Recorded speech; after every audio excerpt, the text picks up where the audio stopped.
Udhayanidhi dummy பாவா தானுங்க. நான் கேட்கிறேன், உதயநிதி நாங்க வந்து பாத்தீங்கன்னா எந்த காலத்துல இஸ்லாமியர் பாதுகாவலருங்க? கொஞ்ச நாச்சு திமுக கூச்ச நாச்சம் இருக்கா? வெக்கம். இன்னைக்கு கள்ள கூட்டணி வைத்திருக்காள் திமுக.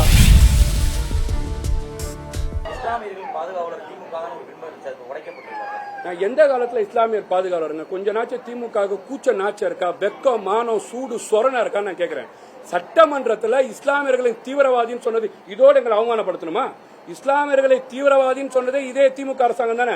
நான் கேட்கிறேன், இன்னைக்கு மோடி எதிர்ப்பு அப்படின்றாங்களா இல்லையா? இன்னைக்கு பாஜக எதிர்ப்புன்றாங்களா? ஏற்கனவே தமிழ்நாட்டில் தாமரை வாழ்க, பாஜக வாழ்க, RSS வாழ்கன்னு நீங்க அமைச்சர் வாஜ்பாய் அமைச்சரவையில் இடம்பெற்றவர் யார்கள்? முரசொலி மாறன் வந்து எந்த அமைச்சரவையில் இருந்தார்? 2000 முஸ்லிம்கள் குஜராத்தில் படுகொலை பண்ணும்போது யாருங்க முதலமைச்சராக இருந்தா? நரேந்திர மோடி அவர்கள் இருந்தார். நரேந்திர மோடி அவர்கள் சிறந்த ஆட்சி நடத்துறாருன்னு யார் பேசினார்? தமிழ்நாட்டோட திமுக தலைவர் பேசினார். அவங்க நடத்தக்கூடிய பேரணியில் கலந்துக்கிட்டாங்க. நான் கேட்கிறேன், இன்னைக்கு கள்ள கூட்டணி வைத்திருக்காள் திமுக. இன்னைக்கு திமுக இருக்கக்கூடிய அனிதா ராதாகிருஷ்ணன் சொல்றாங்க, இன்னும் 6 மாசத்துல திமுக அமைச்சரவையில் திருச்சி சிவா போவாரு. அப்ப முழுக்க எதை சார்ந்து மூவ் பண்ணி போறாங்கன்னாக்கே, நீங்க இன்னைக்கு தமிழ்நாட்டில் மோடியோட டீ பார்ட்டியில யார் கலந்துக்கிறா? கனிமொழி மேடம் கலந்துக்கிறாங்க. அப்ப திமுக எதை நோக்கி போகுது? எந்த திசையை நோக்கி போகுது? தமிழ்நாட்டுக்காக எந்த விஷயத்துக்காக டாடி சார், மாப்பிள்ள சார், சன் சார் மொத்தமா போயிருக்காங்களா? ஏன் கர்நாடகா மொத்தமா போறாங்க? எந்த RSS நிர்வாகியை பாக்குறாங்க? அப்போ முழுக்க தமிழ் சார்ந்த விஷயத்துல பாஜக நான் கேக்குறாங்க, தமிழ் தாய் வாழ்த்தை 2வது தள்ளிட்டாங்கன்னு குரல் இருக்கக்கூடிய திமுக இப்போ நீங்க பொன்முடி மினிஸ்டரா இருக்கும் போது, செலியன் மினிஸ்டரா இருக்கும் போது சென்னை அண்ணா யூனிவர்சிட்டியில தமிழ் தாய் வாழ்த்து 2வது பாடப்படலையா? அண்ணா யூனிவர்சிட்டியில தமிழ் தாய் வாழ்த்து 2வது பாடப்படலையா? ஏங்க நாட்டோட முதலமைச்சர் கலைஞர் அவர்கள் திருவுருவ சிலத்தை பிரசிடென்ட் வந்து ஓபன் பண்ணி வச்சாங்க. அன்னைக்கு தமிழ் தாய் வாழ்த்து எங்க பாடப்பட்டது? சட்டமன்றத்தில். அப்போ முழுக்க பாஜகவுக்கு செம்பு தூக்குற வேலையும் பூஜா தூக்குற வேலையும் திமுக செய்யுது. இந்த இடைத்தேர்தலும் உள்ளாட்சி தேர்தலை வச்சு இன்னைக்கு பூச்சாண்டி மிரட்டுறாங்க.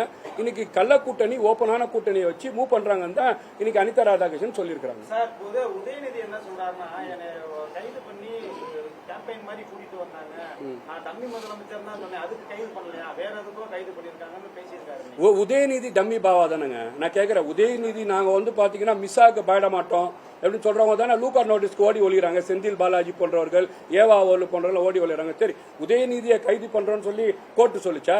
விசாரணைக்கு அழைச்சிட்டு போறோம். உதயநிதி எங்க பேசினாரு? அந்த மாவட்டத்தில் பேசினாரு. அப்ப அந்த மாவட்டத்தில் பேசினா அந்த மாவட்டம் எங்க விசாரணைக்கு அழைச்சி போவோம்?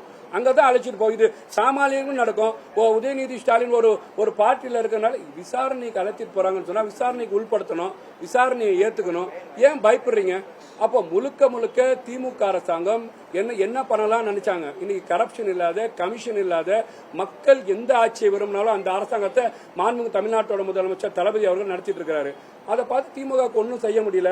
அரெஸ்ட் பண்றாங்க. பதில் அவர் பேசக்கூடிய விஷயம் நான் கேட்கிறேன், உதயநிதி ஸ்டாலின் அவர்களுக்கு வீட்டுல வந்து பாத்தீங்கன்னா ஆண் குழந்தை, பெண் குழந்தை இருக்கு. அவர் பேசினார் அந்த வார்த்தைக்கு, அந்த ஆண் குழந்தை, பெண் குழந்தைக்கு பக்கத்தில் வீடியோ வச்சு விளக்கம் கொடுக்க சொல்லுங்க. கொடுக்க முடியுமா? நான் ஒரு தகப்பனா கொடுப்பேனா? என் தம்பி ஒரு தகப்பனா கொடுப்பாரா?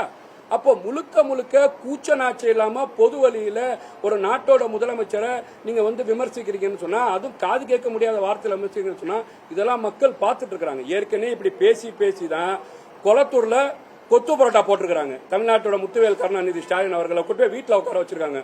இதே நிலைமை போனா திமுக அதுல பாதாத்துல போகும்னு சொல்றேன். உள்ளாட்சி தேர்தலையும் பணிகள்லாம் ஆரம்பிச்சாச்சா? இன்னைக்கு தமிழ்நாடு முழுக்க தமிழக வெற்றி கழகம் பாத்தீங்கன்னா உலகம் முழுக்க வந்து தமிழக ஆட்சி உள்ளாட்சி தேர்தல் எடுத்துக்கிட்டாலும் சரி, இடைத்தேர்தல் எடுத்தாலும் சரி, பாராளுமன்றத்தில் எடுத்தாலும் சொல்லி நீங்க 8 தொகுதி தான் பிரச்சாரம் பண்ண விட்டாங்க எங்களோட முதலமைச்சர் தளபதியார் அவர்களை. இன்னைக்கு நாங்க 107 கூட்டணியோட மெஜாரிட்டி ஆட்சியை நடத்திட்டு இருக்கிறோம். 234 தொகுதி பிரச்சாரம் போயிருந்தாங்கன்னா திமுக, அதிமுக இல்லாத சட்டமன்றம் இன்னைக்கு வரலாறு காண சட்டமன்றம் உருவாயிருக்கும். நீங்க பார்க்க தான் போறீங்க. இப்ப எவ்வளவு வந்து பாத்தீங்கன்னா டெண்டர் முறைகேடை வந்து வெளிக்கொண்டு வந்திருக்கிறோம். முழுக்க யார் ஊழல் பட்டியல் செய்யறார்களோ நாங்கள் நடவடிக்கை எடுப்பேன்னு சொல்லியிருக்காங்க.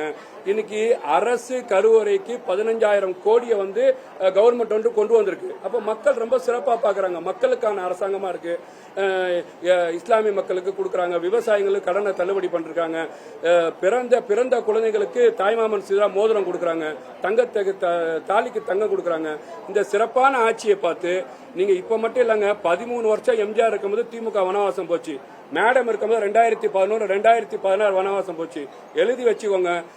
மாண்புமிகும் தமிழ்நாட்டு அமைச்சர் தளபதி அவர்கள் 50 வருஷம் ஆட்சி கட்டில இருக்க போறாங்க. திமுக 50 வருஷம் வனவாசம் போகக்கூடிய நிகழ்வு நீங்க பார்க்க தான் போறீங்க.